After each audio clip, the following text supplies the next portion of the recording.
Welcome. Welcome, everyone. Thank you for being here. This is our second talk of the UAL Regenesis campaign. We have a little misspelled word. I'm sorry, that was me today doing things very quickly. But that's meant to say secrecy and collapse. So as I said, this is the second talk of the UAL Regenesis. UAL Regenesis is a campaign that is student-led, and we're asking UAL to transition to plant, mushrooms, and algae-based cafes and canteens. And the reason we're asking them to do that it's because of the climate crisis. That's our main point for that. But then we're realizing that there's so many other things that are interconnected with this issue that we call climate change. So I'm just going to share 1 minute the story of the River Wey in England. This river has been intensely polluted for the last 2 decades. And recent enough studies have, I'm sorry, someone called me. So recently enough study have demonstrated that, hello. So recently enough studies have showed a link between the pollution of the River Wey with the chicken allotments that have been granted permission to be started all around the areas around the river. Does anyone here know how chickens pollute rivers? They poo? Yeah, they poo and they pee.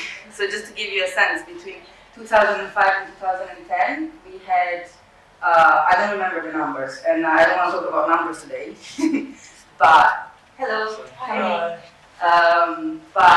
I think around 10,000 allotments have been given out. It was like a massive number. And sorry, it wasn't 10,000 allotments, but each of the allotments have 10,000 chickens on them, inside them. And so between 2005 and 2010, we saw this massive rise of eutrophication in the river during the summer. We directly link it to the pee and the poo of the chickens. Obviously, it's not just the chickens, because there's also human sewage and other pollution like fertilizers. Synthetic fertilizers. But anyway, the reason why we decided to give the name of the campaign Regenesis is because Regenesis is the opposite of extinction. And to link it back to the chicken farms, animal agriculture is the leading cause of mass global extinction. And as I said before, when we talk about animal agriculture, it has so many other connections with issues that we're seeing today around the globe. But just to give you a sense of scale, this is the amount of animals. So when we talk about animal agriculture, it's very confusing. A lot of people, don't, might find an excuse and look up other types of agriculture. Like, I'll give you an example. I was in a talk recently, and I asked the person who was talking about removing algae from rivers and transform them into something else. And so I asked them, is it okay to get something like that, those algae that are the outcome of something as destructive as animal agriculture? Should we make these new industries that depend on these byproducts of these agricultures? And he told me, well, it's actually the byproduct of synthetic fertilizers. And I was like, yes, sure. That it is a conglomerate of everything. But then if you think about the scale of things, in 2018, we killed 76 to 80 billion land animals. And that's just to give us a sense of scale. We are 8 billion people, so we can talk as much as we want about the crops that we need to grow for people, but then we need to also consider all the crops that we need to grow for these other animals that we used to eat. So, does anyone know, just to give you a sense, when we think about 80 billion, 76 billion, we're like, what is, like, we don't have, our brains aren't made to think through those numbers, so just to give you a sense of what that means, does anyone know how many years is 1 billion seconds? In the room, you can just shout. I'm sure you guys know. Practice, practice. Yeah. 50 million? No. 1 million years? No, 1 year. 1 year? 1, 2? 2 years? Okay. No, it's actually 31 years and 7 months. So if you count 1, 2, 3, you have to get to 31 years and 7 months. Is anyone here 31? More than 30? Yeah. So you are 1 billion years old. I'm not 1 billion seconds old yet. So this is just a sense. This is the space on the earth that we use for these animals and the crops that we need to grow. And to give you a comparison, that's the amount of land that we use for our built environment. So I've been in the environmental movement for a long time, 5 years. And there's a lot of people in the environmental movement are really upset when there are new infrastructure projects and mega projects, rightly so. But then if you compare it with what's actually happening in the world of agriculture and specifically animal agriculture, I mean, this is the sense of scale that I'm trying to convey. And that's the crop land that we need to feed human beings and also grow things that then give us biofuels, for example, which is a hot topic. So this is the amount of land that we would free if we move post-animal agriculture. So 76% of the land could be rewilded or given back to communities that have been historically displaced from those places and adapt new forms of agricultures. And we would also reduce around 49% of food-related greenhouse gas emissions. So I'm going to finish now, but just to give you another sense of the scale, because often we forget when we talk about animal agriculture, we forget about marine animals, and those, I mean, this is another scale, so it's like even bigger. And again,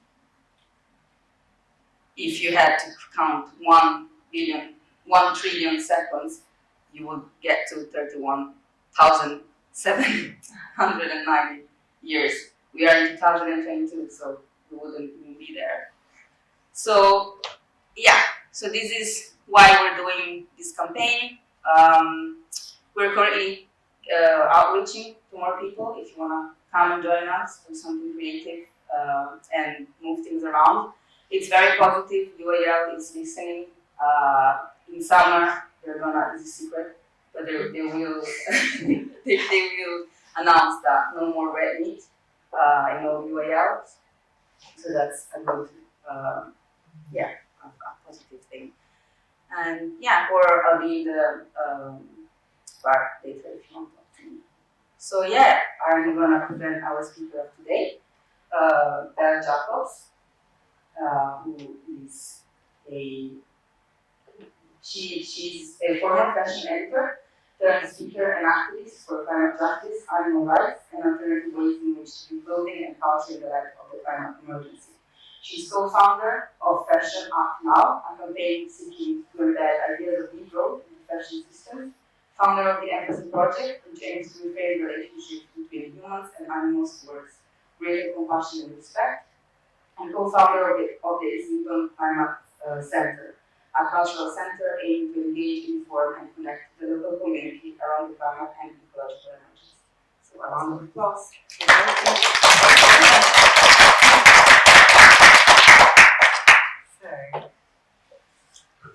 the slides. Okay, I can't thank you enough for coming here.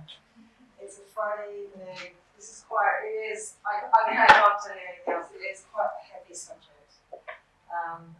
It's also a very, very crucial subject. And there are going to be some difficult moments because Nick very kindly came up with this title, Secrecy and Collapse. And one of the reasons that we're on the road to collapse is because of secrecy. And some of the things that are kept secret are pretty hard to take on board. I certainly found it very hard to take on board.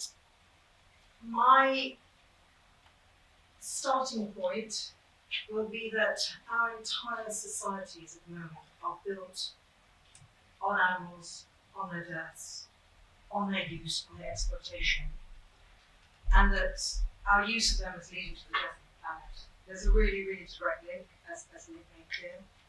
When I was writing this talk, certain themes emerged. One was where humans see themselves in the world order. Another theme was empathy, how often we're called on to empathise with other beings. I always come back to the inherent nature and wonder of animals. I think they're amazing. I think everyone needs to think they're amazing. I talk about trauma. There's a lot of trauma in it. And of course, secrecy and collapse. So what, I might shut the door. Yeah. What Nick did for you is say that we are in a climate crisis, and I can't emphasise to you how urgent this is now. I think you probably have an inkling. We're currently at 1.1 degrees warming over pre-industrial levels. 1.1 is taking us through extreme weather conditions like nothing we've ever seen. So 40-degree heats in Britain, but maybe 50 or 60 in other parts of the world. And if governments follow their own targets that they've set for themselves, these are voluntary targets, we have less than 5% chance of keeping temperatures below 2%. When I hear the term less than 5%, what I actually see here is we've got a 95% chance of tipping over 2 degrees. And then when you look at the investment plans of huge banks who are putting money into fossil fuels, actually it's much closer to 3 degrees. We are en route for 3 degrees of warming. If you look at what's happening at 1.1 now, and you go to 3, we're in a really, really dangerous position. I don't want to exaggerate, it's really bad. A couple of months ago, my daughter asked me when the planet was going to start cooling down. She's 13. This is a really, I'm going to do you the privilege of giving you the answer which I didn't give her. It's not going to cool down in our lifetimes. And it's not going to cool down in hers. And even if we stopped emitting carbon right now, right today, it's not cooling down. So in 5 years' time, what is it going to be 1.5? In 10 years' time, it's going to be 2. All within our lifetimes. And that exacts terrible, terrible toll on this planet and on our lives. Our lives are going to be dramatically different in 10 years' time. We have the next slide. But what we fail to grasp, and this is something that's now being made increasingly clear to me, is that if climate change is one problem, a far, far greater problem is biodiversity collapse. And it isn't talked about, it's not recognised yet enough. And what it means is that, yes, if we stopped emitting all fossil fuels and the Earth started cooling down right now, what we have done to the planet will still render life on this planet incredibly difficult, incredibly hard, totally different. And we know now, from what Nick said and from all the science, is that animal agriculture is the key driver of biodiversity collapse. It is the key driver of the 6th mass extinction. And those figures that you heard, 80 billion land mammals killed every year for food, that's only set to rise. So with that comes all of that land usage. This is an industry that kills all these animals and yet provides us with only 18% of calories, 37% of protein. So what does the 6th mass extinction look like? Next slide. Oh, this is this global land use that Nick was talking to you about, but it's just a massive, massive. Sort of half of the world is given over to agriculture, and 75% of that half is given over to animals. Can I have the next slide? What does the 6th mass extinction look like? We are in the 6th mass extinction. So all the other mass extinctions were before humans were even on this planet. We are now on the sixth mass extinction. What's unusual about this one is that it has been caused by humans. And this is what it looks like. This is what it looks like. We are so privileged in this country never to have to see these things. We have an elephant dying on a diminishing waterhole. He just managed to reach it, and then he collapsed. We have the koalas dying in those Australian bushfires. We have birds filled with plastic. They've actually come up with a term for what happens when a bird eats plastic and destroys its inside. Plasticosis. They've actually come up with a name for this disease. And of course, we now have avian flu, which has been found to transfer to mammals for the first time. This could be the new pandemic. Now the next slide. What humans have done is, again, is now 60% of all mammals on this planet are farmed, livestock, 36% are humans, and 4% are wild. And those 4% are facing unbelievable challenges. There are no emergency services rushing out to help them. They are on a shifting planet where they have done nothing to cause this scenario, and yet they are on the very, very front line of climate change. In the past 50 years, humanity has wiped out 68% of mammals, birds, fish, and reptiles. There are more farmed sheep than wild animals, and those wild animals that remain are subject to hunting and natural disaster. Next slide.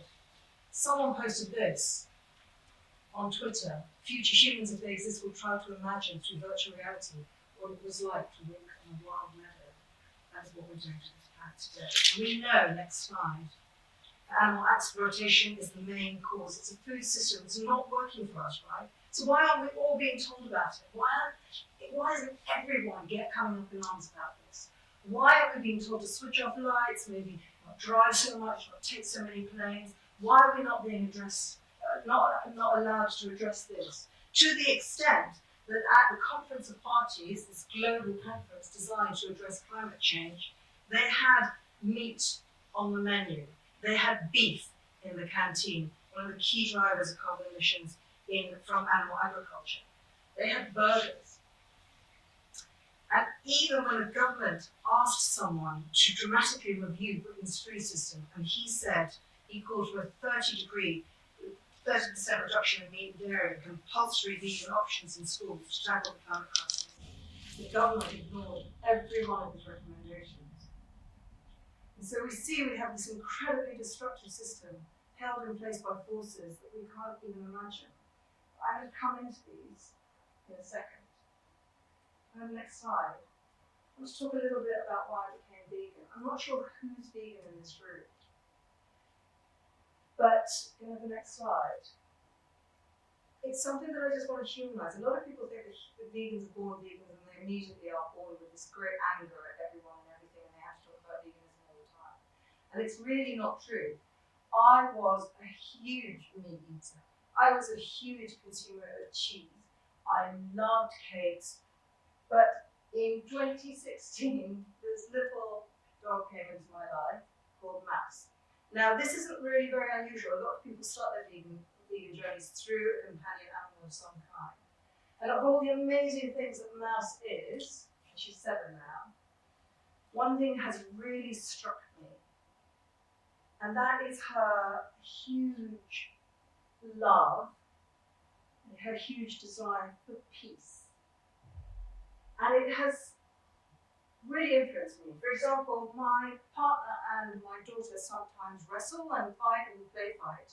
She just can't understand it. So what she tries to do is get in between them with her body. And so I have this little thing trying to get in between, trying to stop what she thinks is harm and damage.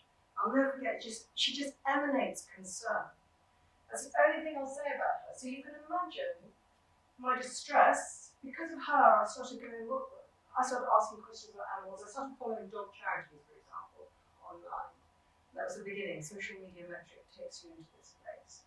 But where it took me, because I was following all of these rescue centres and sanctuaries, is in here, the next slide, to the dog meat trade.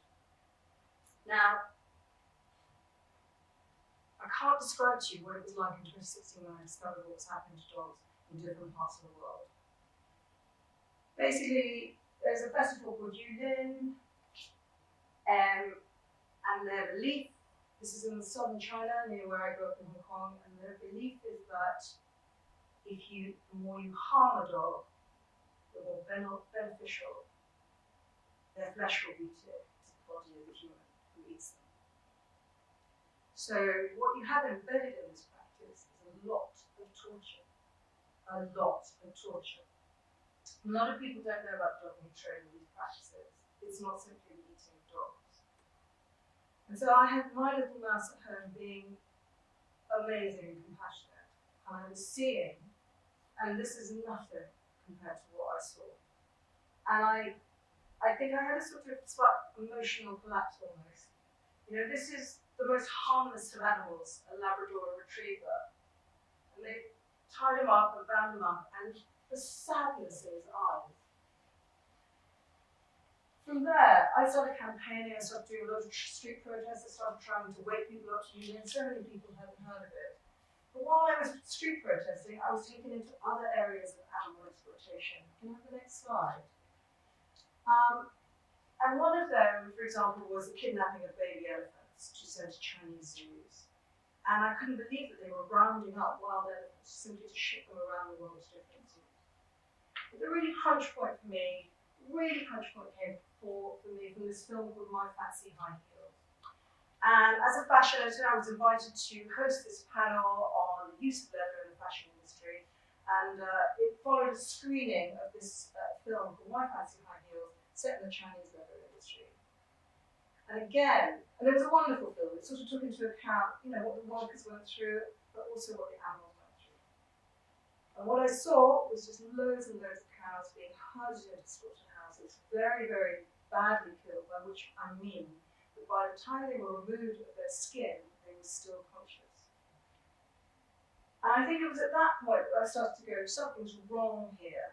We've got Yulin, we've got baby elephants, we've got all these other sanctuaries trying to capture stray dogs here and there. We've got something's wrong with human society that takes the world's most vulnerable creatures.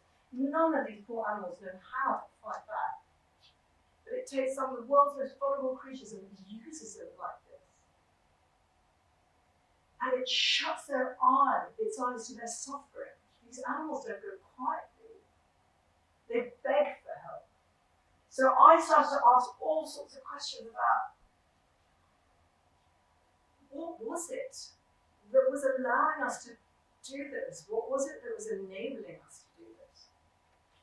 These are extraordinary sentient beings capable of incredible acts of empathy and courage, of incredible dignity. I find animals so dignified. But if you look at the food that we eat, 90% of animals that we eat are kept in factory farms, 75% in the UK, 99% in the US. If you look at fur, 90% of that comes from animals reared in factory farm conditions. But it's almost like, for me, it's almost immaterial whether it's factory farm, but they endure terrible, terrible deaths. And that I started to realise also that wherever you had an industrial rearing of animals, there were acts of extraordinary cruelty as well in slaughterhouses. You'd think, this is again, I went through the stage where I thought, if you're going to eat an animal, the last thing you should do is treat it kindly. But actually, slaughterhouses are places of terrible, terrible violence and gratuitous violence. And again, I couldn't, and I still have not managed to understand what has happened. Can I go to the next slide? So this is just the catalogue of hidden suffering. Because I follow so many animal accounts, I get these every day. The animals that no one saved, the sites that move so deeply, you know, live exports, Taiji bloodbath, where migrating dolphins are stabbed to death, ruthlessly shot in, it just goes on. My inbox is a catalogue of disaster and death.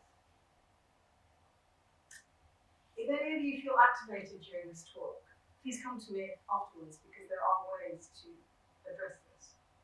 Now the next slide. What I found particularly in animal agriculture was not just the sheer number of it, that made me understand that Yulin, as bad as I thought it was actually happening everywhere around the world. In our backyard, that these intelligent, fantastic, enormously empathetic creatures were kept behind bars.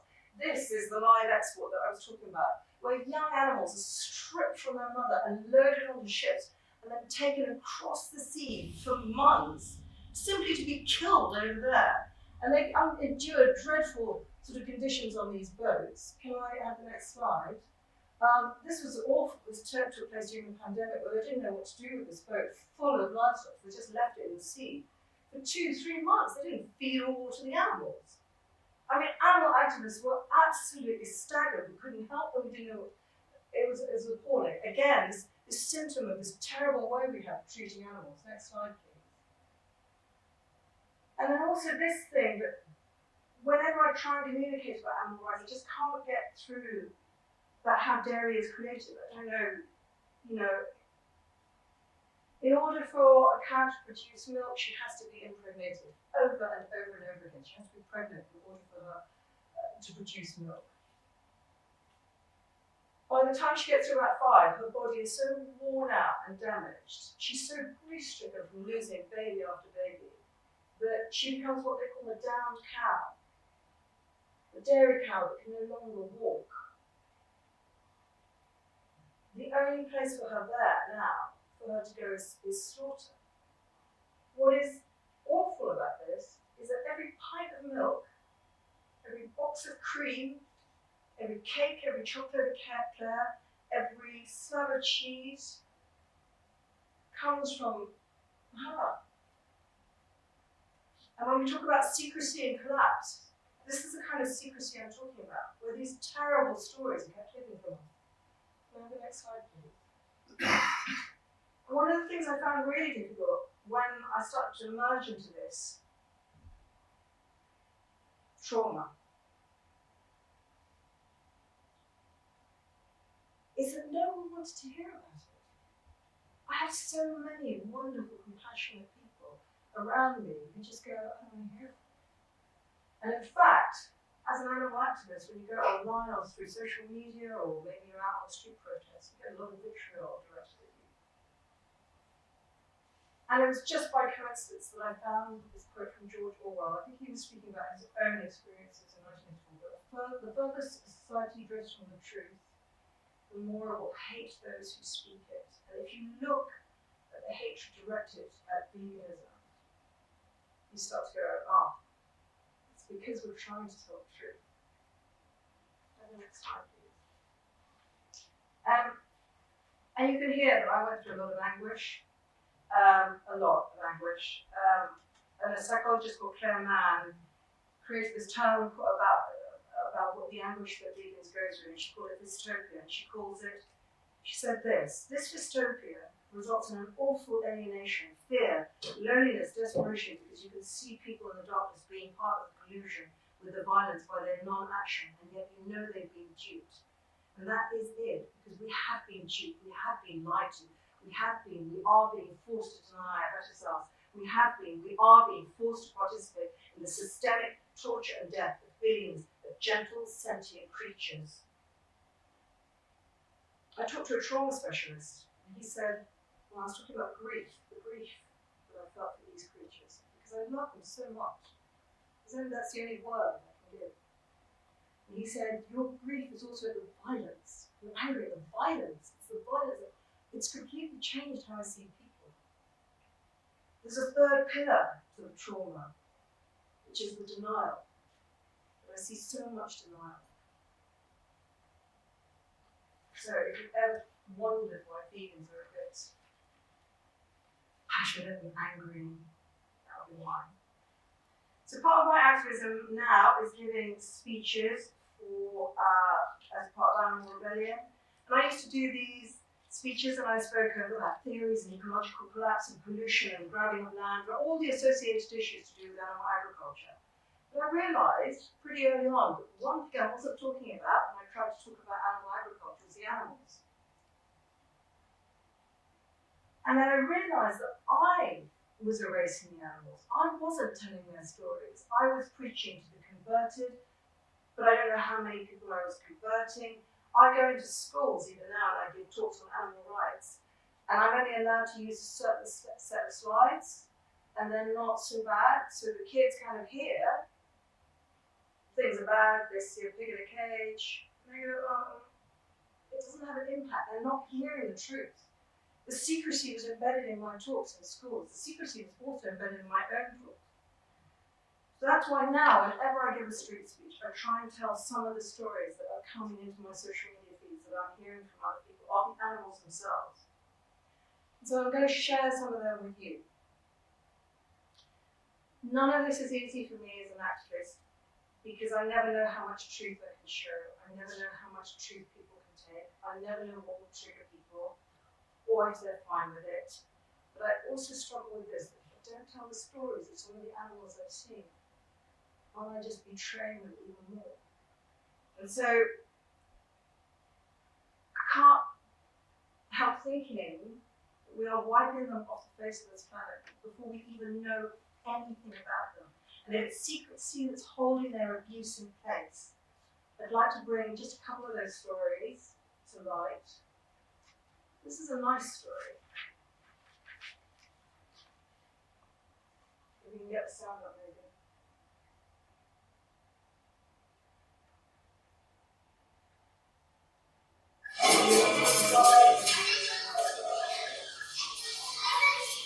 What you have here is just a ordinary street dog that's running across the street into a school playground.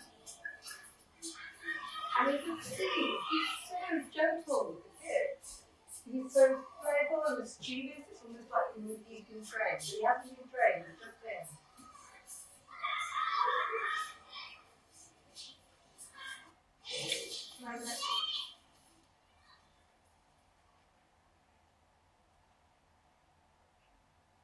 And this, can we go back to St. Louis 6, please?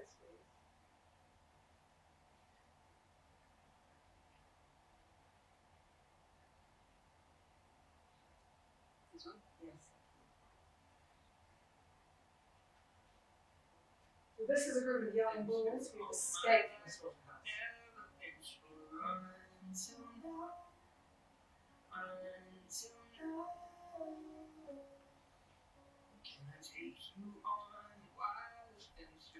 See that one there? I think.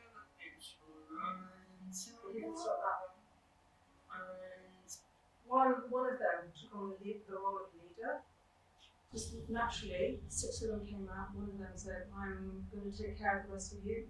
And he was the one who was responsible for protecting them. He was called Chico. And again, this is just his nature. There's nothing trained here. I'm telling you the story because this is a remarkable creature who decided to protect his brothers. And these guys are so lucky because they got taken to a sanctuary. And they'll live up their lives. But I now want to show you someone just like Chico who did make it.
So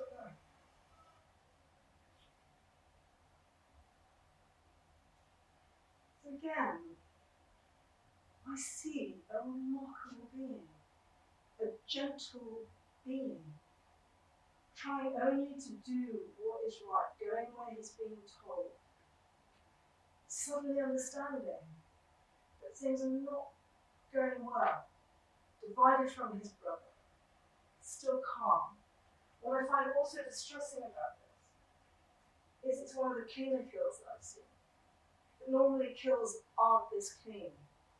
The slaughterhouses have to work at such high rates of killing they're actually inadequately killed. So the next video I decided not to show you, but I will, if you can go to the still.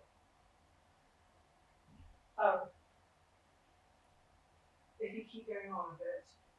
And this was one where I haven't shown you this because the animal was not stunned.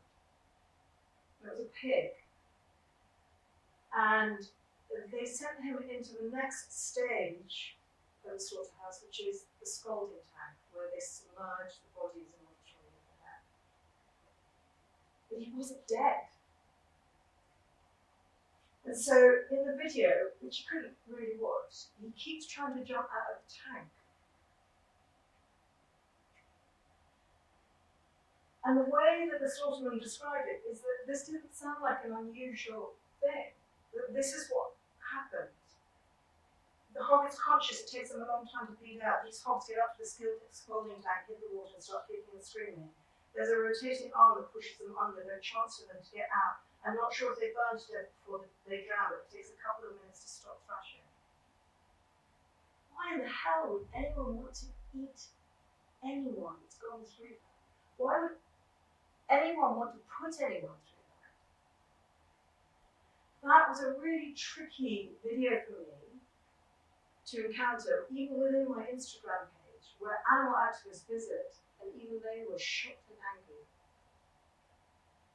And this is the secrecy, because we do not know how often this is happening. Who's taking notes? Who's going, oh, hog 27 was still conscious, hog 28 was unconscious. Who knows the scale of the distress that we are causing to fellow beings on this planet for food that we don't need anything. Can you go on to the next slide?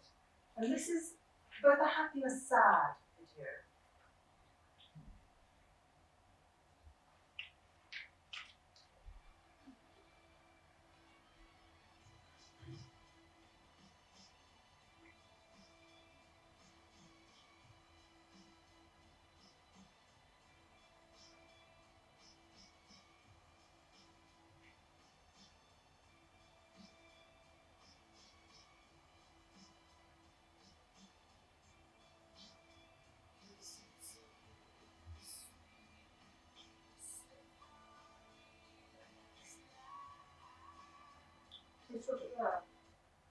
So I, again, wasn't sure whether to include this video or not, but I'm glad I did. This is a dog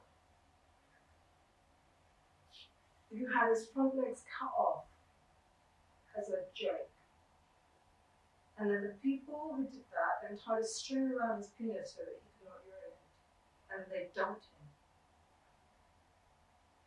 Now, Jerry has a good story, a good ending. He was found, he was rescued. When we watch that video, the awe with which people treat him, and the love and the respect with which people treat him, it's really inspiring.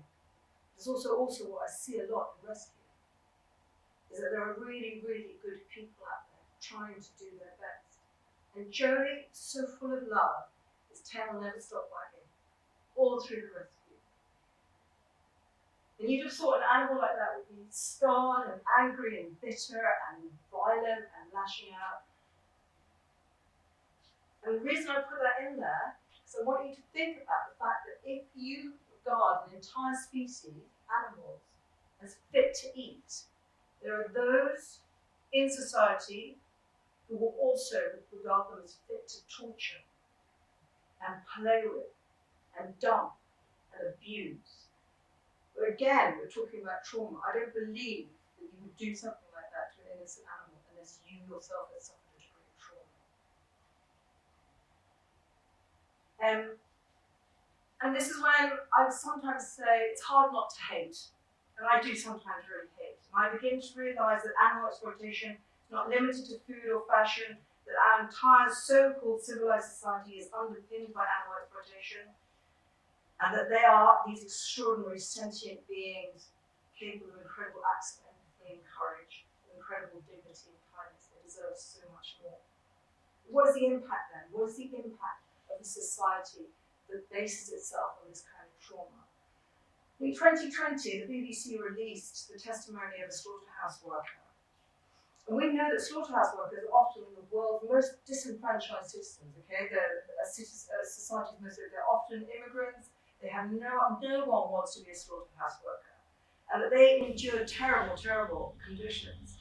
And this is what this slaughterhouse worker told the BBC. He said, I'll never forget the day after I'd been in the abattoir for a few months where one of the lads cut into a freshly killed cow and out fell the fetus of the calf. She was pregnant. He immediately started shouting and throwing his arms up. I took him into a meeting room to calm him down. And all he could say was, it's not right. Study after study has shown that slaughterhouse work has been linked to a variety of disorders, including PTSD and something called perpetrator-induced traumatic stress. And it's actually really, really common for slaughterhouse workers to come out of this horrendous environment and then perpetrate some of that violence onto those around them. Because how can you not work in this atmosphere of violence for 12 hours and not feel some kind of agony at what you've been asked to do? But I want to think about something else. Can we have the next slide? I want to think about what it's like for an entire society when you think you're innocent and then everything is great and then everything is fine, and then you find, and actually it's based on this degree of slaughter, this degree of trauma. What is the impact on those who do not know as well as those who do not want to know? When I speak from my own experience, I was full of grief, yes, but it was more than that.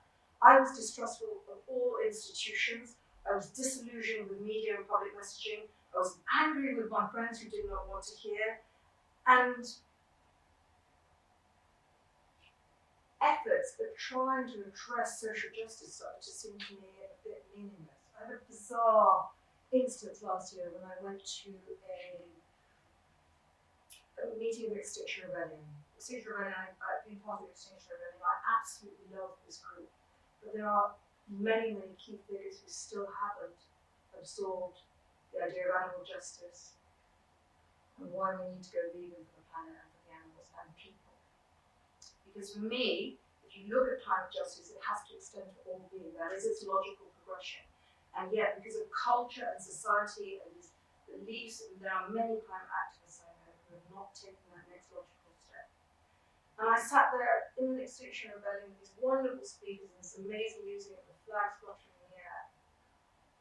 And I thought, I've lost faith because you haven't made that next logical step, which is that all beings deserve kindness. There is, for me, no point, and I adore Extinction Rebellion, please don't get me wrong, there is no point in having huge flags with the word empathy on it if you're not extending that empathy to the most vulnerable and disenfranchised and helpless on this planet. There is no point for me in having a flag that says we must love nature more. Pigs and cows, when pigs and cows are being destroyed and tortured and abused, they are a part of nature. We have to love them. It's another logical step. And the other thing is, what is the impact of a society? We love animals. Don't we all tell ourselves, everyone tells themselves how much they love them. And yet this is their reality. The turkey on the factory farm, the turkey on the table. And so when a woman called Eileen Christ wrote an article recently about, she called it Solidarity with Animals, and she's a professor of science, technology and society at Virginia Tech. She spoke about violence and love, the two ways that we see animals today. Because the way we treat animals is, as psychologist Melanie Joy puts it, a mass traumatic event. It is, as Yuval Noah Harari, an amazing philosopher, put it, one of the worst crimes in history. We love animals, and yet we abuse them and slaughter them. And we've become like this character in the Book of Dust by Philip Pullman. I don't know if anyone's read it. There's a villain. You know, in the Book of Dust, each human has a demon, their animal spirit. The villain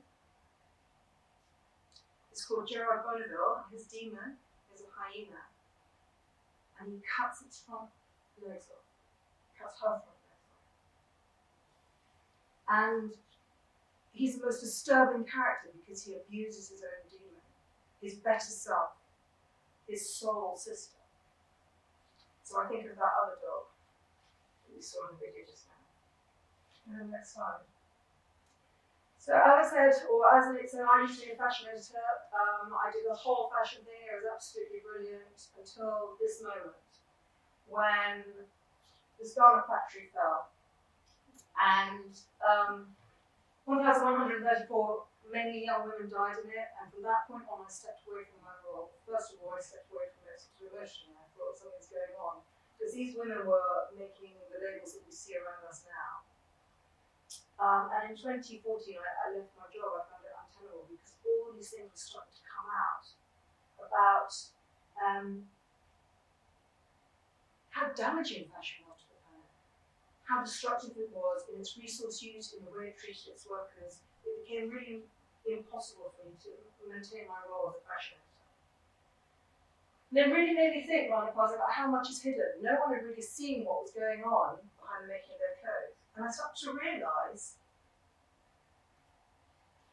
that this, like animal agriculture, has been hidden, and that it's a function of our economic systems to hide the processes by which our products are made. It's not just a function, it's a necessity. Because if we understood the true cost of a new pair of jeans those women might be making, those shoes in that video where I was hosting, that steak that we have on our plates, we probably wouldn't want them. And that no self-respecting, profit-making transnational corporation wants you to know what's going on behind the production of our fashion, our food, our electronics, our footwear, our cosmetics. And where the impact of fashion is bad, I believe that in almost every way animal exploitation is far worse, not simply because it's stuffed with horror, but that because it's quite literally driving human species and most animal species to the brink of extinction in a way that I don't believe that fashion ever could. So capitalism is at fault here. Can we have the next slide? Capitalism, because it turns everything and everyone into commodities, because it draws relentlessly from the earth and then masks from us the true cost of production, secrecy, because it requires that everyone buys more than they need, and not only that, continues to increase buying more than they think they need.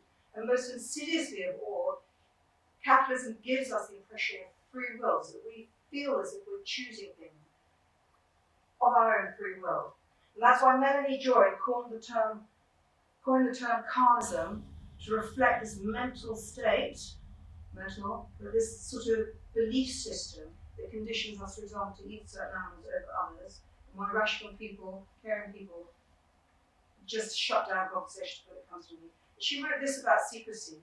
History has shown us again and again that when people become aware of violent ideologies, they demand change. It is for this reason that the atrocities of carnism / consumerism must remain hidden, and the myth of carnism / consumerism must remain intact. Capitalism relies on you not knowing how things are made. But if consumerism is a problem, is a symptom of capitalism, capitalism itself is a symptom of something much more dangerous. And that is the myth of human supremacy. This is the linking idea to everything. So Eileen Chris, that woman I mentioned before, she tackles it really directly in her piece Solidarity with Animals.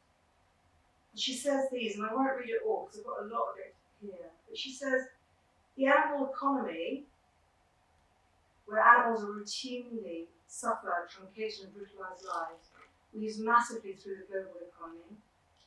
The normalization of mass killing,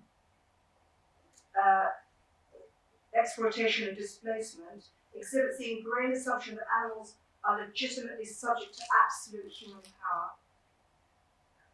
She talks about how the animal economy is pervaded by structural violence that has to be violent and hidden from view.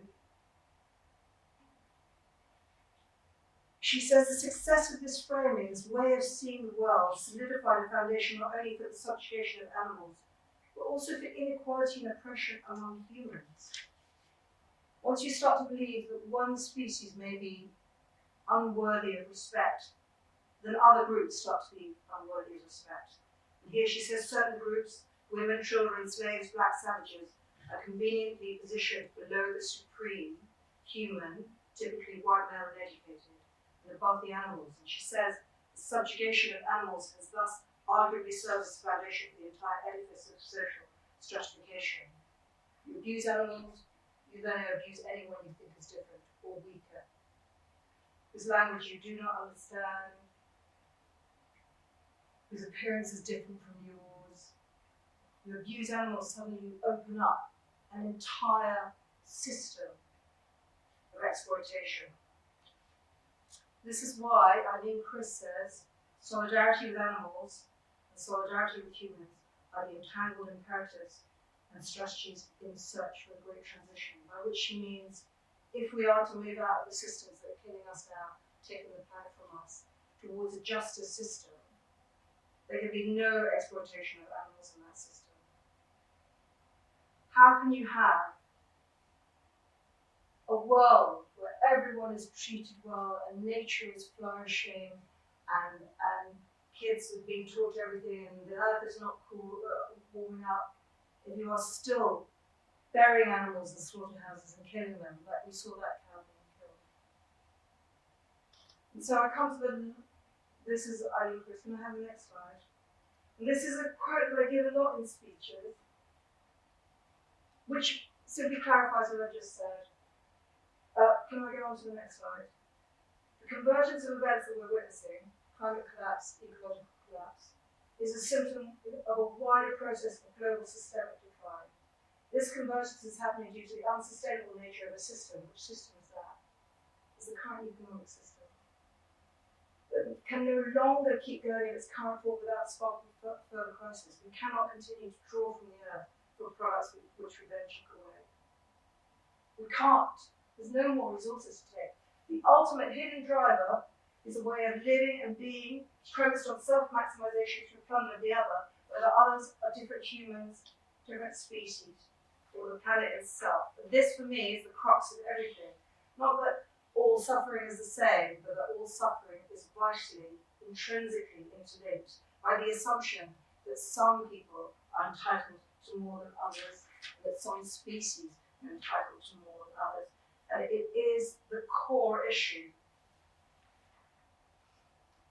And the fact that addressing that starts on the plate is actually almost incidental. But that is where it starts. That's where we can make the biggest difference. Right now, you can go out there and go, I reject everything that you're telling me that's destroying the earth. Can I have the next slide? I don't want to go too, I won't read these all out, but can I have the next slide? Veganism is not just a personal choice, but a political one. It's an ethical commitment, a symbolic gesture, it's a statement of principle, it's a rejection of hierarchy and domination. It is not just choosing plant-based foods on a menu. It is all of these things. It's a statement of the world that you want to see. Can I have the next slide? And it was actually Angela Davis, also a vegan, incredible Marxist thinking, so the lack of critical engagement demonstrates the extent in which the commodity forms the primary way we see the world. Can I have the next slide? So that's why today, in this talk, I'm not asking you to go plant-based. I'm not asking you to go vegan. What I'm asking you to do is fundamentally reframe relationships with absolutely anyone, human and more than human, we perceive as different. Away from this disastrous untruth of human supremacy. This is the great beauty of the plant-based system. If you want to rebel against a system that pollutes the earth, you have to end animal exploitation. You have to go plant-based. You have to go vegan. If you want to rebel against the hegemony of multinationals and the lies that they tell us, you have to end animal exploitation. You have to go vegan. If you want to rebel against the misogyny of the system, whose very foundation is the exploitation of a mother's body, the repeated rape of a mother's body, and the abduction of her child, you have to end animal exploitation. You have to go vegan. If you want to rebel against a system that grabs land from indigenous peoples to grow soil to feed the animals, you have to end animal exploitation. If you want to confront climate ecological breakdown, end animal exploitation. If you want to rebel against cruelty and the culture of cruelty that has underpinned society for too long, end animal exploitation. There are few issues today where, for me, the response is so clear. Something you can do now 3 times a day, 5 times a day. I think it was actually Angela Davis who said veganism is one of the greatest acts of rebellion we can take against the system that is destroying everyone. And also, finally, I'm asking you, in this most merciless of times, to have mercy. There are many things, however, that give me hope. So I don't want to end on a downer. It's been a heavy ride. Can we have next slide? There are more and more people. I am not the first to think about things in this way. There are more and more people asking these questions. And they have to. When you're confronted with all this animal suffering, ecological destruction, the impact of consumerism, it is the logical question to ask. When I went to see this exhibition in the Vatican called Our Time on Earth, did anyone go? There was this beautiful table, second room, and it's called Refuge for Resurgence. And it imagined a world where all species came together, or certain species came together, and sat together at a table and ate. And every fork and every nut, everything was uniquely shaped, for a particular species. And it really, really moved me, this vision that human and more than human and animal, we all sit together and eat. I'm also hopeful because some of the strongest kinds of people I know are working on this, animal living. And also Eileen Christ says, the very violence of the juxtaposition between what's really happening in the slaughterhouses and what we're being told, that is enough to inspire change. When people start to really understand how far they have been duped, there will be an uprising. And also a quote from Joyce Carol Oates, an author. She says, what appears to be the breaking down of civilization, because that's what I feel as if we're undergoing right now, where all structures are dissolving, may very well be the breaking up of old forms, and over the next slide, by life itself. But now we're in a place where we can finally come together again with nature, stop exploiting her and her animals. What also gives me hope is this generation, because I believe this generation is the one that will be willing to put itself in service to the earth, to nature, to her animals, to other people, not simply because it's necessary to their survival, but because they love so deeply. I want to end with this video by Aisha Siddiqa. You may say to yourself, what are the links between that and what we've just heard? But the links are the myth of human supremacy, the inherent wonder of nature, trauma, secrecy, collapse.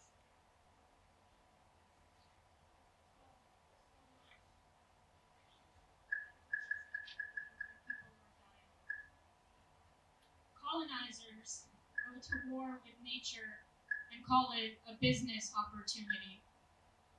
I tell you that even our dead have drowned in their graves, and you ask me to be polite. You ask me not to blame or shame, and remember the color of my skin, the sound of my tongue, and my place in your world. You tell me to give you a little bit more benefit of the doubt, to angle my face in front of the camera and give you the perfect soundbite of hope and forgiveness. You take and take and take until we've birthed our babies into the same water as our dead. And even then, you gather like vultures and feed on our helplessness. In your charity, you make profit. I tell you that there has been a massacre, and the land will never be the same. The soil will never grow the same. The hum of mosquitoes has changed the color of the sky. And the sickness of your greed will haunt you in every single lifetime. And you tell me about a new UN proposition. Some politicians lie that you keep cradling between your mouth and your ear, the bridges you will make after the bombs. Aisha, you've got to be a little more practical. Aisha, smile so they know you are not dangerous. And still,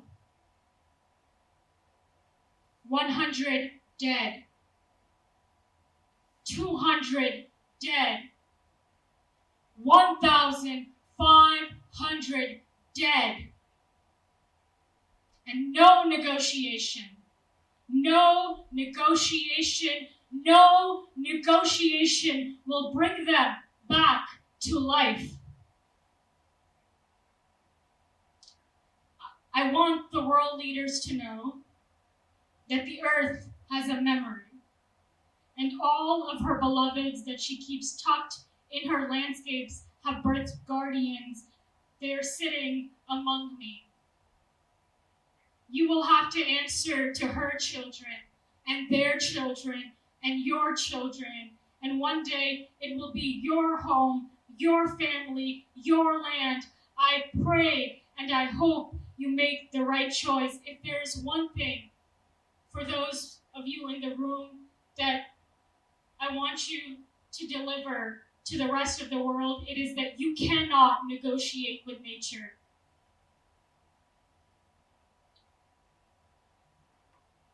There will come a time where no amount of dollars will be able to make up for what is lost and what is broken. We are in a critical time in history, and we don't have much left. Thank you. Do you love Gantt charts? Thank you so much.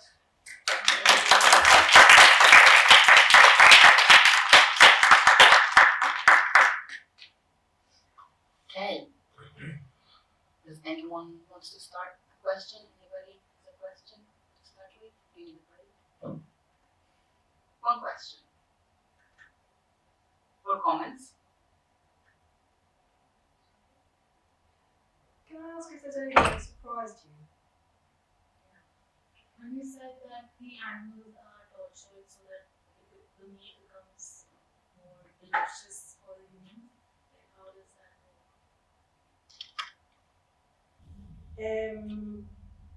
It's brutal. Do you need details? It would be live skinning of a dog, or it would be. I once saw a little dog in a cage. She just wanted to come out for a walk, but they literally just pulled her out and threw her on fire. It would be live boiling. I don't want to say much more. It's really hard. It's really hard. It's really hard for animals. Yeah, it's really hard. And it's a belief system. I don't want to criticize other cultures. But I do think we have to question why these practices are happening. There's no evidence that the threshing of tortured animals is going to make you healthier.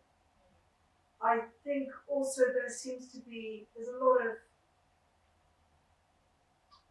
I remember a slaughterhouse worker, an animal activist went into a chicken slaughterhouse to record, what was going on. The undercover investigator, and he said as it began for him, with every chicken that came by, he would thank the chicken and apologise and try to do the best for the chicken, even within a slaughter environment. But then he said by the end of 2 weeks he was working as fast as the rest of them because he was just imbued in that landscape, imbued in horror. He was just like, he couldn't even remember who he was because of the speed of the and I think there's a bloodlust, and I think the bloodlust comes from somewhere very, very unhealthy. There are theories now of the fact that we live in a society that is heavily traumatized and that our responses are from places of trauma. So there's a thinker called Thomas Hubble who talks about the idea of collective trauma.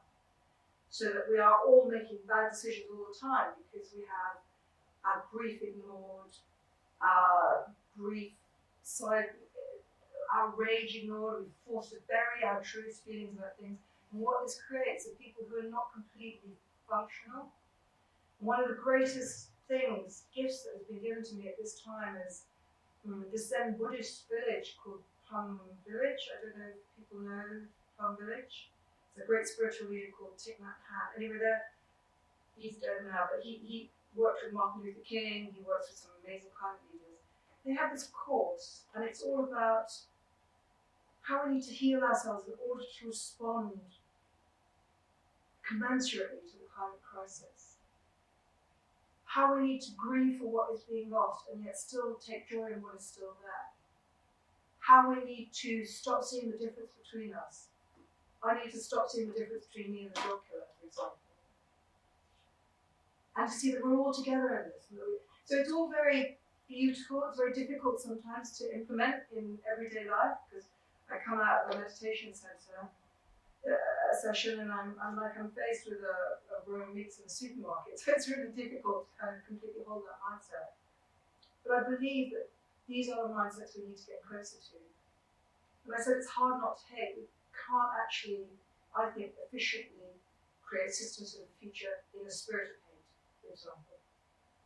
So that was you then.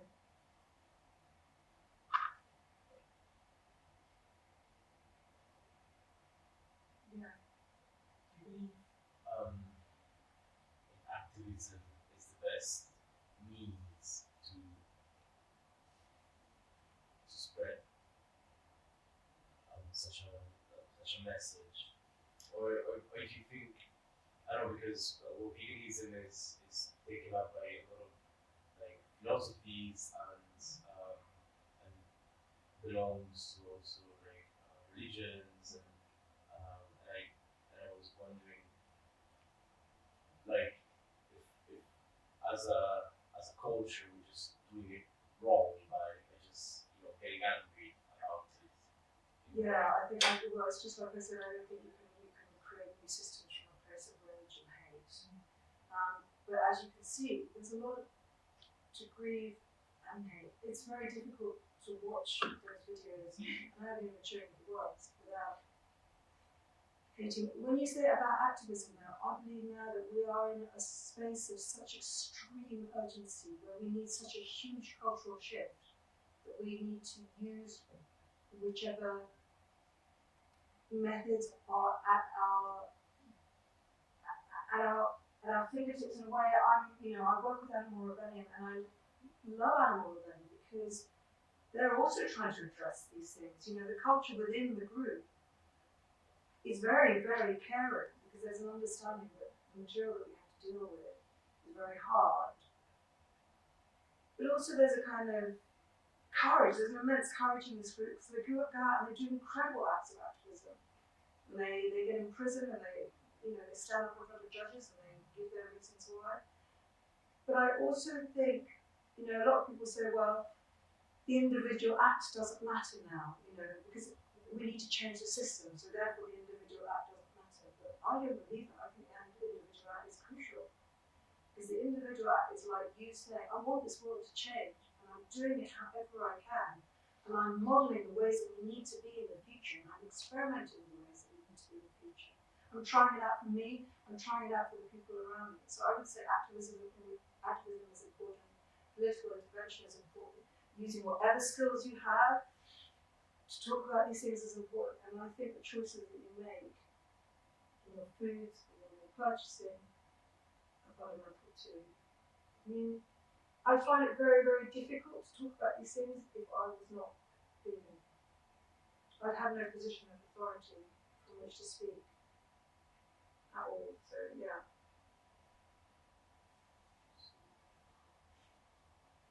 And so, to make actual change, I guess you need to go into like policy making and actual rules by governments. How is that going?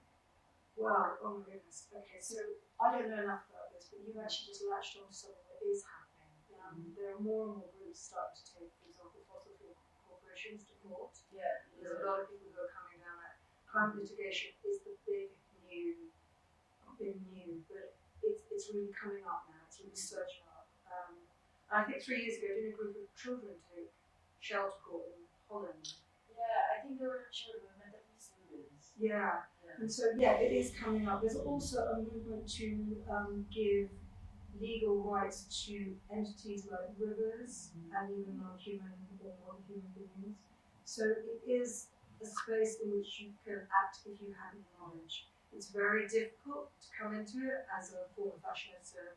Yeah. Do you see what I mean? But although those kind of things are more like acts of, I wouldn't say acts of activism, but more acts, it's like a gesture to A symbol. It's a symbol. Yeah. I don't think it's also, I know that, for example, they took shelter court, but then shelters moved to another country. Yeah. Didn't really happen. Yeah. Didn't change anything. So how do you keep that sort of hope if everything is more symbolic, or like the project that you showed with Superflux is like a vision of the future, but there's no way of how to actually get there. So how do you keep that hope and motivation to? Yeah, I think it's like also like imagining. It's kind of like imagining the future. Well, imagining the future for me is like It's giving hope in a way, you know. I mean, I think you're absolutely right. Alongside hope and new narratives and new vision, because I'm, often actually my partner's going, "Oh my God, you're just talking ideas. It wasn't concrete." Yeah. I think you need ideas to head towards. So you need to go like, I want a future where every human and more than human is being treated with respect. We're very far away from it, but without keeping that vision up there, we're never going to get there. It is an incredibly frustrating time, but I have greater hope in climate litigation than I did before. I think because there's a new spirit of urgency, more and more people are coming on board with incredible expertise. And so even if a campaign doesn't work here and now, I mean, climate emergency, an ecological emergency, if it teaches you anything, it's got to be resilience, because you just got to keep moving forward. Yeah. Can I answer that? Yeah, it's you know how they keep having the pubs and the pubs always called perseverance. And I was like, what? But actually, I really understand that now. It's about trying, failing, trying again, adapting, failing, trying again, failing, and it's just, and then eventually we'll get there. Yeah. We have a huge challenge though, which is the breakdown of planetary systems. Yeah. And I always talk about compassion and kindness because as we go deeper into emergency, I don't want to see complete societal breakdown. We've got to have more kindness than ever. Yeah. is a value system, like a huge change in value systems. Yeah, huge change. Yeah, huge change. What we really regard as important. In a way, I was thinking, I'd love you guys to just go out and the next animal you see or bird. Pigeons are incredibly intelligent. We just walk past them. Every tree that you see, again, this is a bit of the Buddhist thing as well. Value those. They're the ones that are putting up the taxis and cars and shop windows. It's the tree, and the bird, and the dog. Just put that there, And other people. just to Yeah. address what you were saying. What are some concrete things that are happening? And I came across this group that they're. I'm going planting with them actually. Oh, nice. Next week. Yeah. So they buy land in auction and then they rewild it.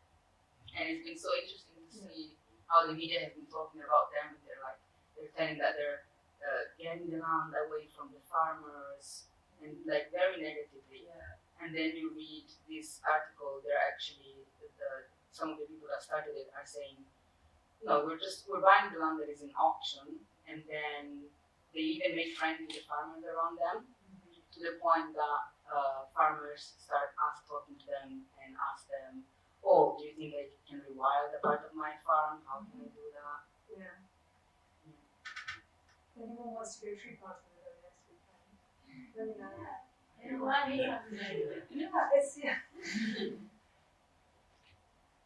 Thank you so much. Friday night.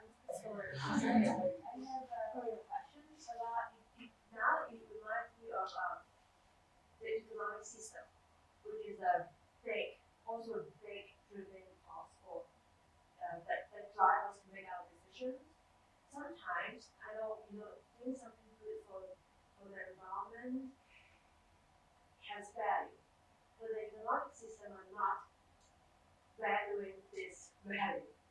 The punishing people doing good and then rewarding people doing bad. Let's say examples that I believe many like movement they still need budget. And then I just found that it's actually very hard to find funding for those good actions.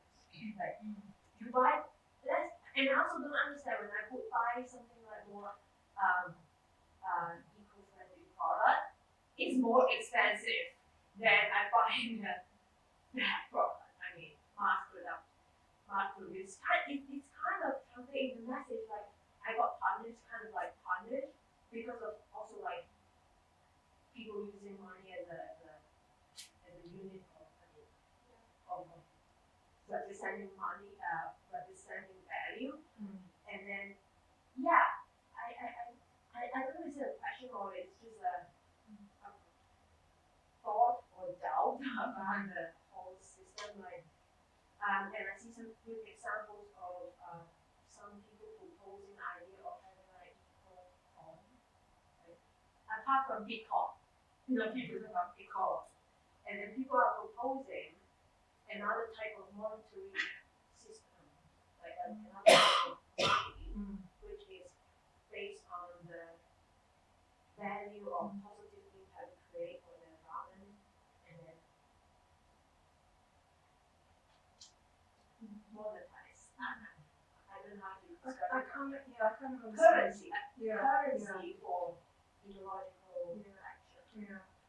I mean, how does this field going from more like economic side? So we are going through a revaluing now, and I think weirdly things like the strikes are making people go.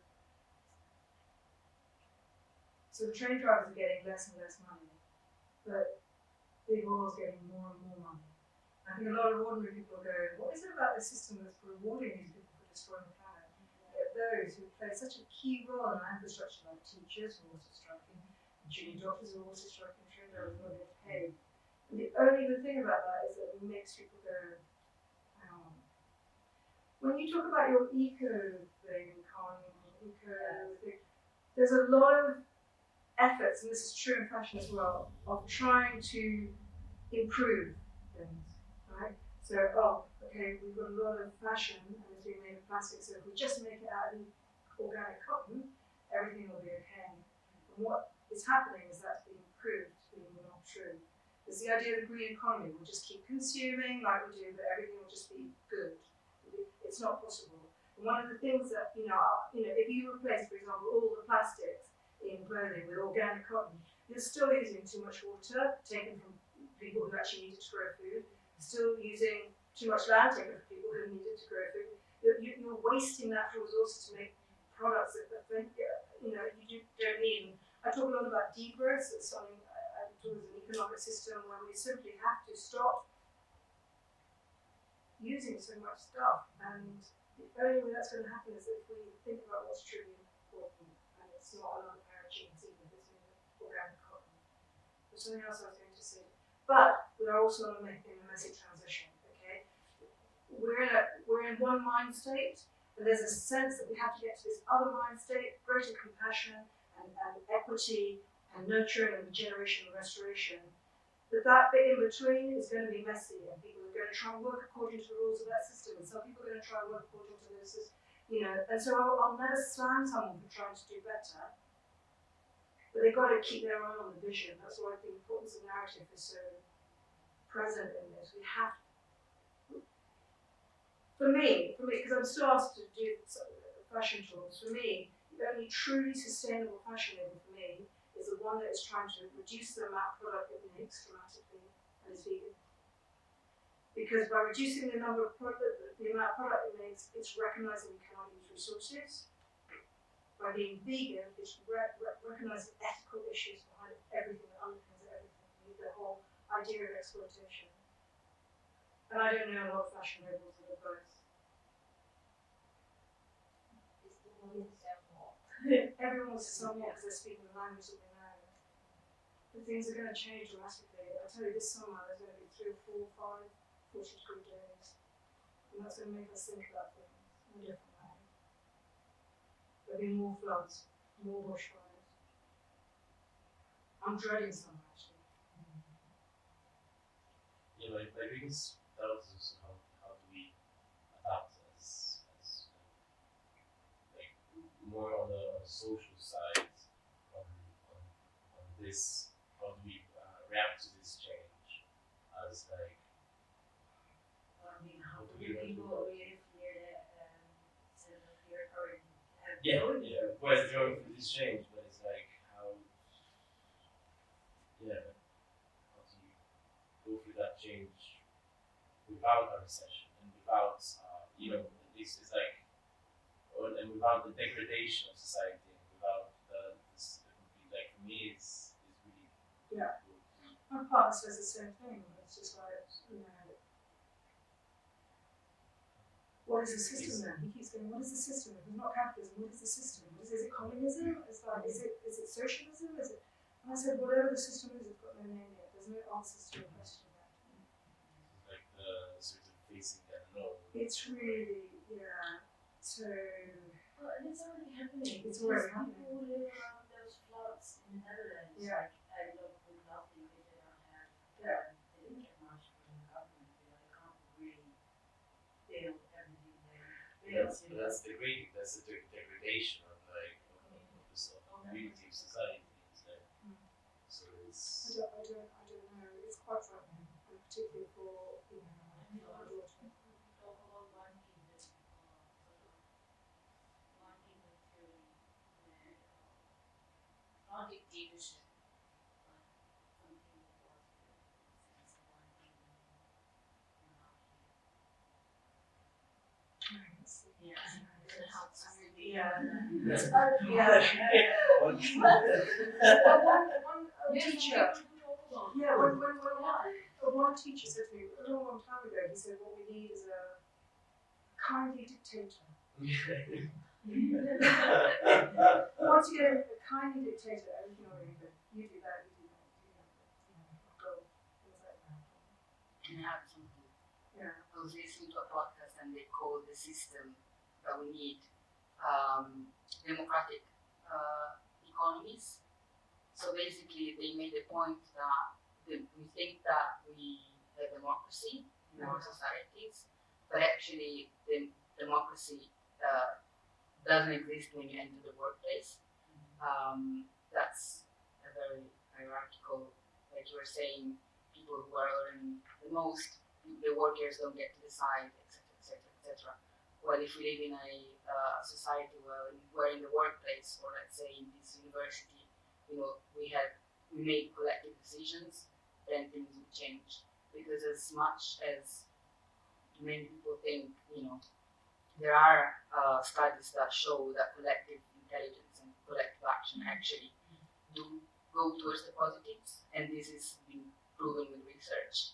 There's a lot of people that say, oh, if you just let people do, people are going to be greedy, but that's not reality.